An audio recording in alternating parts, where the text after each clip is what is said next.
गौतम बुद्ध के अनेक शिष्यों में से एक ऐसा शिष्य भी था जो बहुत आलसी था, परंतु वो भी उनसे उतना ही स्नेह करते थे जितना कि वो अन्य शिष्य से करते थे।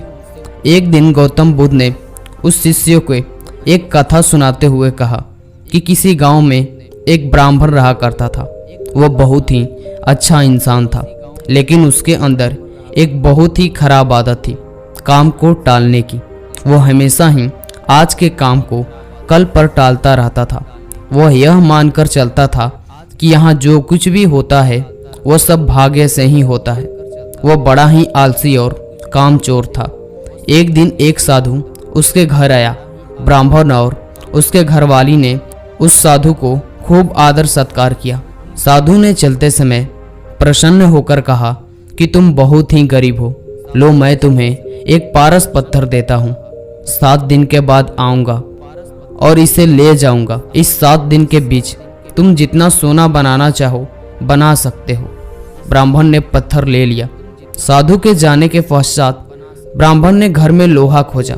उसे बहुत थोड़ा लोहा मिला। वह उसी को सोना बनाकर बेच आया और कुछ सामान खरीद लाया। अगले दिन घरवाली के जोर देने पर वो लोहा खरीदने बाजार गया तो लोहा कुछ महंगा था, जिससे वह घर लौट आया।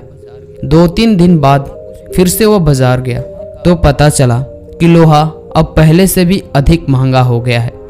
कोई बात नहीं, उसने सोचा कि 1-2 दिन में जरूर भाव नीचे होगा, तभी हम उसी समय खरीदेंगे। परंतु लोहा सस्ता नहीं हुआ और दिन बीतते गया। 8वें दिन साधु आया और उसने अपना पत्थर मांगा। तब ब्राह्मण ने कहा कि महाराज, मेरा तो सारा समय यूं ही निकल गया। अभी तो मैं कुछ भी सोना नहीं बना पाया। आप कृपया करके कुछ दिन और छोड़ दीजिए। लेकिन साधु राजी नहीं हुआ। उसने कहा कि तुम जैसा आदमी जीवन में कुछ नहीं कर सकता। तुम्हारी जगह कोई और होता तो पता नहीं कितने सोना बना लेता। जो आदमी समय को उपयोग नहीं जानता वह कभी सफल नहीं होगा। साधु की बात सुनकर ब्राह्मण पछताने लगा, परंतु अब क्या हो सकता था। साधु पत्थर लेकर जा चुका था। उसे अपने आलस और भाग्य पर जरूरत से ज्यादा कीमत चुकानी पड़ी। इसलिए कहा जाता है कि इस शरीर का सबसे बड़ा शत्रु आलस्य है। शिष्य ने इस कथा के तात्पर्य समझ गया था। उसने कसम खाई कि वो आज के बाद आलस्य को त्याग देगा।